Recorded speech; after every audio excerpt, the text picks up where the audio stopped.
जोहार नमस्कार। मैं सूरज कुमार आज एक मुद्दे पे बात करने आप लोग के बीच आया हूं। आप देख रहे होंगे कि पूरे झारखंड में एक प्रकरण काफी तेजी से फैल रहा है।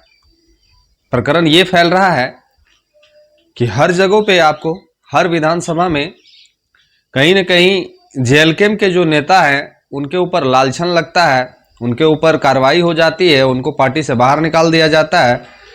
पुलिस प्रशासन भी उन पे कार्रवाई करती है और त्वरित कार्रवाई करती है।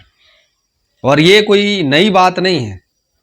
ये पिछले दिनों जब से पार्टी का निर्माण हुआ है, जब से गठन हुआ है, जब से इसमें शोषित वंचित पीड़ित असहाय वर्ग के लोग इस पार्टी में सम्मिलित हो रहे हैं, एक मध्यम वर्गीय परिवार के जो लोग होते हैं, जो बेटा होता है, जो बेरोजगार होता है, वो लोग जब इसमें सम्मिलित हुए और सम्मिलित होकर जब पार्टी के ढांचे को और पार्टी की रूपरेखा को जब खड़ा किए,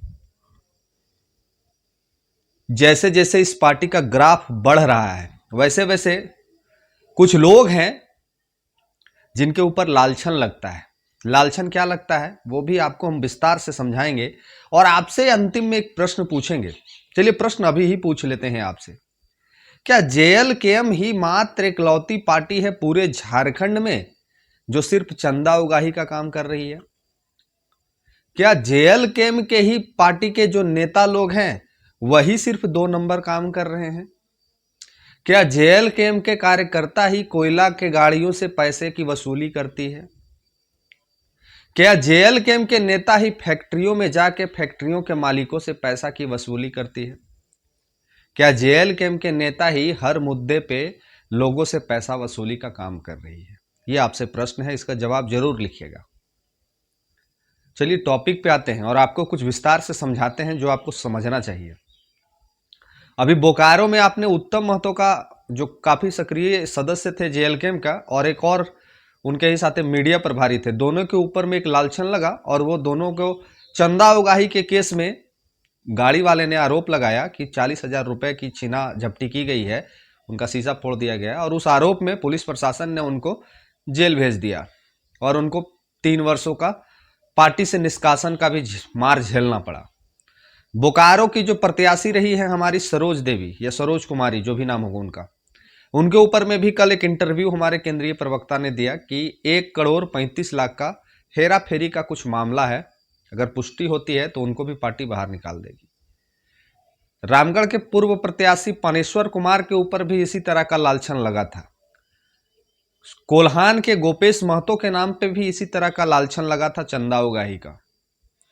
और भी कई नाम हैं जिसके नाम के साथ चंदा उगाही का प्रकरण और तरह तरह के बातें उठ रही हैं। तो आप हमको एक बात समझाइए, ये प्रश्न है आपसे, कि क्या जेएलकेएम के लोग चंदा उगाही के लिए फेमस हो रहे हैं? क्या जेएलकेएम के जो नेता हैं वो सिर्फ इन्हीं चीजों पे अग्रसर हैं, इन्हीं चीजों पे काम कर रहे हैं और इन्हीं चीजों पे लगे हुए हैं? आंदोलन, प्रोटेस्ट, ये सारी चीजें सिर्फ और सिर्फ दिखावा है? कुछ चीजें हैं जो आपको हम समझाना चाह रहे हैं, समझिए इस चीज को। अगर झारखंड में जेएलकेएम किसी भी मुद्दे पे आवाज उठाना बंद कर दे, अगर झारखंड में जेएलकेएम के कार्यकर्ता, जेएलकेएम के नेता किसी भी मुद्दे पे आवाज उठाना अगर बंद कर दे तो शायद कोई भी पार्टी उस मुद्दे पे आवाज नहीं उठाएगी। चाहे वो रात में अवैध कोयले की ढुलाई की बात हो, चाहे फैक्ट्रियों में अवैध वसूली की बात हो, चाहे फैक्ट्रियों में वहां के वर्कर के वो शोषण करने की बात हो, चाहे ब्लॉक में अत्याचार की बात हो, चाहे कोयला फैक्ट्रियों में, कोयला माइंसों में 2 नंबर का कोयला को धड़ल्ले से चोरी करके बेचने की बात हो, ये सारे मुद्दों पे एक पार्टी के कार्यकर्ता मुखर रूप से आके बात को रख रहे हैं।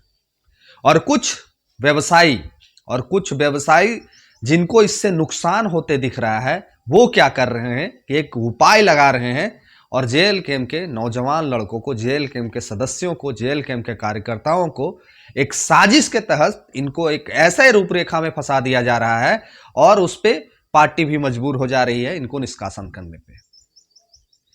एक एक करके जेएलकेएम के टॉप लीडरों पे आरोप सिद्ध होते दिख रहा है। एक एक करके जेल कैंप के प्रत्याशियों पे, यानी टॉप लीडर हो गए वो, उन पे आरोप सिद्ध हो जा रहा है। यानी कि कहीं ना कहीं एक बहुत बड़ा प्लानिंग, बहुत बड़ा साजिश है जो झारखंडियों को नहीं दिख रहा है। जरा सोच के देखिए, एक घटना आपको याद दिला देना चाहते हैं, इससे कुछ आप शायद क्लियर हो जाएंगे। बोकारो बैरमो का वो क्षेत्र, डुमरी विधानसभा का वो क्षेत्र जहां रात 2 बजे टाइगर पहुंचते हैं, और उस रात 2 बजे क्या घटना हुआ था वो आपसे छुपा हुआ नहीं है। उस समय पुलिस प्रशासन पहुंचने पे उनको डर लगता है। उस समय वहां पे पुलिस प्रशासन जो है वहां पहुंचने पे डर लगता है, जबकि पहले से ही वहां के विधायक पहुंचे हुए हैं अपने लड़कों के साथ में, और उस रात्रि में वहां पुलिस नहीं पहुंच सकती है। और उत्तम महतो ने जब गाड़ी को रोका रात्रि में, तो इनका पीसीआर का जो गाड़ी है तुरंत वहां पहुंच गया, क्योंकि उत्तम महतो पैसे की उगाही कर रहे थे, पैसे की मांग कर रहे थे उस गाड़ी वाले से। तो पुलिस प्रशासन को यह सूचना प्राप्त हुई और पुलिस प्रशासन ने त्वरित कार्रवाई करते हुए उस जगह पे पहुंचा और उत्तम महतो और एक और लड़के को गिरफ्तार कर लिया गया। अब दो चीजें सामने आपके रखा जा रहा है, एक तो विधायक पहुंचते हैं वहां पे ये पुलिस नहीं पहुंचती है, दूसरा जगह पे उत्तम महतो चंदे की उगाही करते हैं वहां पुलिस तुरंत पहुंचती है। ठीक है, चलिए स्वीकार लिए कि आप थोड़ी सी तत्परता दिखाएं और अपने पुलिस विभाग में थोड़ा सा एक्टिविटी बढ़ा इस प्रकरण को लेकर। अभी फिलहाल मैंने कई एक फैक्ट्रियों का, कई एक कोल माइंसों का विजिट किया, वहां के जीएमओ से मुलाकात किया। वहां के जीएम ने स्पष्ट रूप से यह कहा कि हमारे माइन से 2 नंबर कोयला निकल रहा है, अवैध कोयला निकल रहा है, हम लोग मजबूर है, बंदूक के नोक पे काम किया जा रहा है। यह जीएम ने स्वीकारा है। कई एक गाड़ियां हैं जो हर माइंस से 2 नंबर का कोयला लादती हैं और बिहार जाके बनारस मंडी पे कोयला पहुंचा देती है। कोई ऐसा कोल माइंस नहीं है, कोई ऐसा फैक्ट्री नहीं है जहां पे 2 नंबर काम नहीं हो रहा है। रात्रि 12 बजे से सुबह 4 बजे भोर तक झारखंड की पुलिस प्रशासन सो जाती है। झारखंड की पुलिस प्रशासन को रात्रि 12 से 4 बजे तक कुछ नजर नहीं आता है।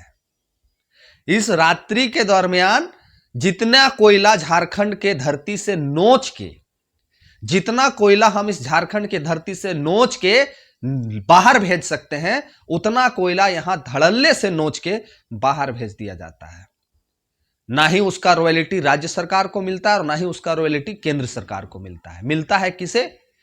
तो नीचे से लेके ऊपर तक के अधिकारियों को, जो कि उसके पर्सनल खाते में जाता है।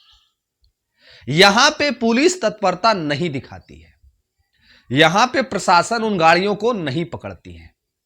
हजारीबाग से जो पद्मा सरैया का जो क्षेत्र पड़ता है, वहां नदी घाट से बालू उठता है, ऐसे अन्य सिल्ली में भी बालू उठते हैं।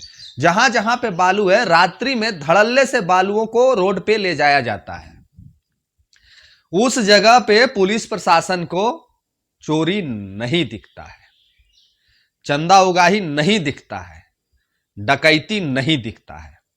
जब कोयले की गाड़ियों को बीच सड़क पे रोड के ड्राइवर से पैसे मांगे जाते हैं और पुलिस प्रशासन के पैकेट में वो पैसा डाल दिया जाता है, उसको चंदा उगाही हम नहीं कह सकते।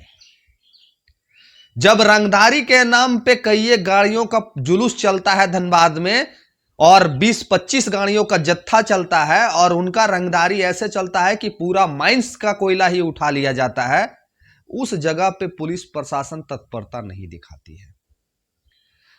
जब गाड़ियों पे गौ जो तस्करी करने वाले जो लोग हैं, जब गाड़ियों पे गौ माता को लाद के बॉर्डर को क्रॉस करवाते हैं, उस समय ये नहीं दिखते हैं, प्रशासन अपनी तत्परता और एक्टिविटी नहीं दिखाते हैं। ये कहां दिखाते हैं तत्परता और एक्टिविटी?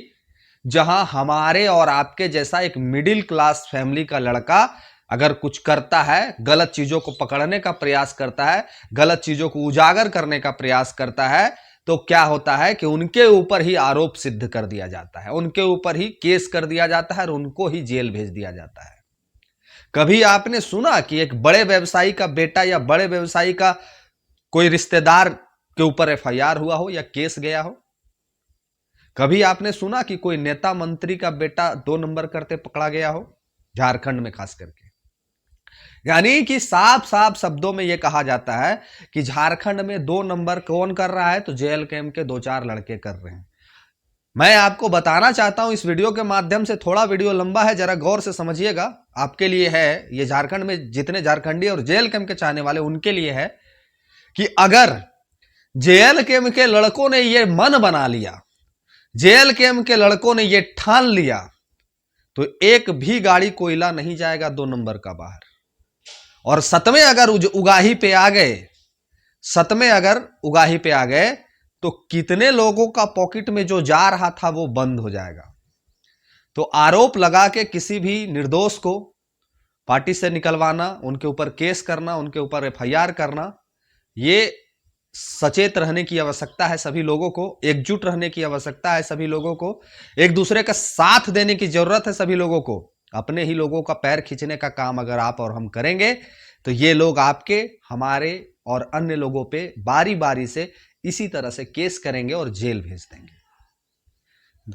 काम कोई और कर रहा है, रुपया झारखंड में कोई और कमा रहा है, और बदनाम एक पार्टी के निर्दोष लोगों को बनाया जा रहा है, टारगेट एक पार्टी के निर्दोष लोगों को बनाया जा रहा है।